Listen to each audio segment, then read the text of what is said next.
రాష్ట్ర ప్రభుత్వానికి సంబంధించి బీఆర్ఎస్ పార్టీ రెగ్యులర్గా ఒక ఆరోపణ చేస్తుంది.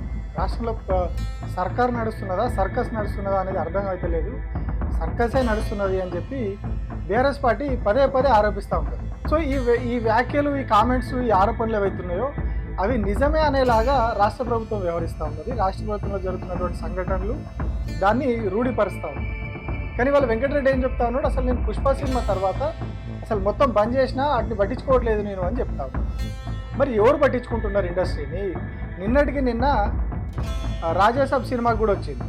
ఆ తర్వాత ఇవాళ మన శంకర వరప్రసాద్ అని చెప్పేసి మెగాస్టార్ చిరంజీవి సినిమాకి కూడా టికెట్ రేట్లు పెంచుకోవడానికి పర్మిషన్ ఇచ్చింది. మరి ఇవన్నీ ఎక్కడి నుంచి వస్తూ ఉన్నాయి, ఎవరు ఇస్తూ ఉన్నారు?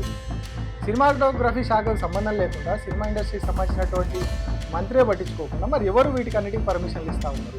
అంటే మరి ఇది ముఖ్యమంత్రి కార్యాలయం నుంచి నడుస్తున్నదా, ముఖ్యమంత్రి మొత్తం చూసుకుంటున్నాడు? లేదు అంటే ముఖ్యమంత్రి దగ్గర ఉన్నటువంటి రోహిణ్ రెడ్డి అనే వ్యక్తి అనధికారికంగా సినిమాటోగ్రఫీ శాఖ మంత్రిగా వ్యవహరిస్తున్నాడు. సో అక్కడ రాజ్యసభకేమో ఇచ్చినట్టే ఇచ్చారు, హైకోర్టులో క్యాన్సిల్ అయిపోయింది.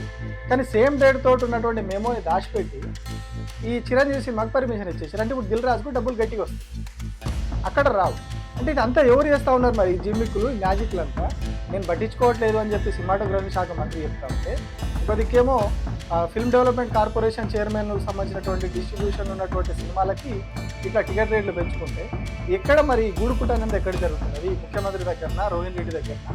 లేదు అంటే దిల్ రాజే మొత్తం వ్యవహారాలను చక్కబెడుతుంది.